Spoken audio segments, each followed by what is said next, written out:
Yeah. Hey guys, I'm Keely Clawwas, Miss Teen Asia USA 2010, and I love Eeyore. Got goals, got dreams, I'm infatuated with nice things. I love money, might seem.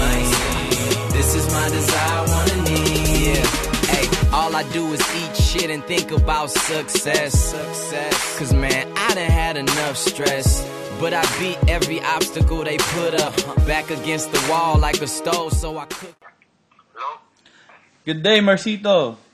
Oh, kumusta? Okay lang. Kamusta? How are you, man? Pag-usapan naman natin laban ni Manny, man. Sa next month, malapit na rin yan. Pupunta ka ba sa Dallas? Yun pa hindi ko sigurado. Kung kasi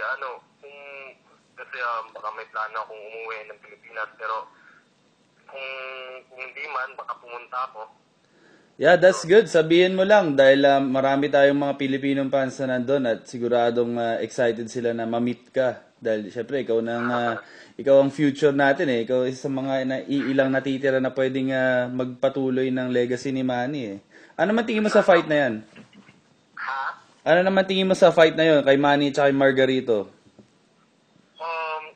Sa tingin ko, malaki talaga lamang ni Manny eh, dahil sa nakita kong style ni Margarito at kay Manny. Kasi si Manny, magalaw, tsaka yung gusto niya nagalaban yung pumapasok para maka-counter siya. Kaya, inisip ko, masyadong mabagal si Margarito para kay Manny at saka matagal din siyang hindi nakalaban na off sa boxing.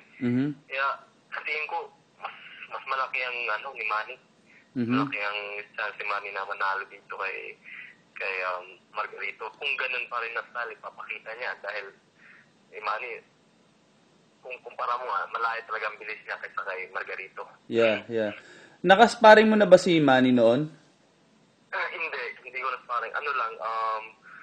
Yung sparring partner niya lang noon, dapat sana, kaya lang meron na siyang na-set na sparring saka pinabayaran din nila yun. Kaya, sayang. Sayang, ikaw na lang sana binayaran, no? Oo, sayang kasi maganda sana yan. Pero, ang tawag dito, dahil maraming nagsasabi yung asset ni Manny, yung speed niya. So, ikaw, sa nakita mo sa speed ni Manny, ikwento mo nga sa amin kung gaano ka special talaga yung speed ni Manny kumpara sa ibang mga fighter na nakita mo? Mabilis talaga. Mabilis kasi, iba kasi na speed ang pinapakita ni Manny eh. Yung iba, may speed, speed lang. Pero kay Manny, speed pero weird na mga speed, kahit anong angle, pwede siyang tumira.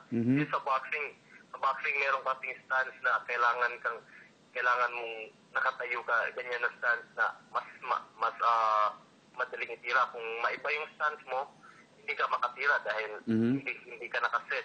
Pero kay Manny, kahit sa ang stand, kahit sa gilid, kaya niyan tumira, tsaka mabibigas yung mga tira. Kaya yun ang talaga niya na mahirap na gayahin at saka mahirap kalabanin dahil minsan tinitigyan mo parang weird na pagkasundo pero hindi mo makita yun dahil ang bilis tsaka kaya niya pa tumuntok na ganyan na stance. Kaya tingin ko yun ang pinaka-advantage niya dun sa mga laban kaya maraming nahihirapan na kanya. Yeah. At saka nung huling nasa wildcard ka, marami ring sinabing mabubuting bagay si Freddy Roach tungkol sa'yo. Ano naman mga advice sa'yo ni Freddy nung huli mo siya nakita? May sinabi lang siya sa amin sa akin na kung gusto kong kasi gusto niyang sa akin, mag-work sa akin. Sabi niya, kung gusto niyang tumulong ako, okay daw yung galaw ko, yung ko. Pero meron pa daw siyang kayang maitagdag sa style ko na kailangan kong i-improve. Yun ang sinabi niya. Kaya siguro iniisip ko baka championship fight, siguro pupunta ako doon. Sabi ko sa kanya na mag-goals ka niya dahil matagal na rin siya sinabi sa akin niya na gusto niyang sa akin eh. Kaya lang napunta ako dito sa San Diego. Kaya medyo mahirap din. Pero sigurado yan pag championship pupunta ako doon siguro.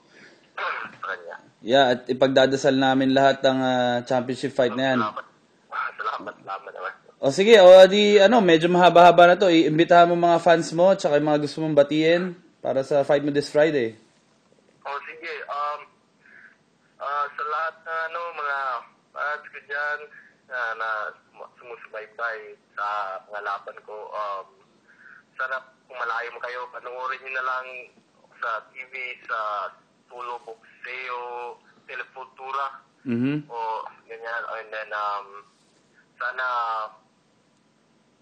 suporta pa rin kayo sa mga, hindi lang sa akin, kundi sa mga boksingero sa Pilipinas na pataas dahil nag-represent na rin yun sila sa ating bayan natin sa Pilipinas. Saka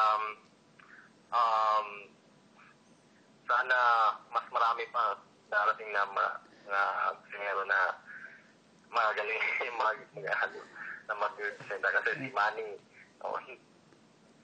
mga siguro mga 2 years na siguro.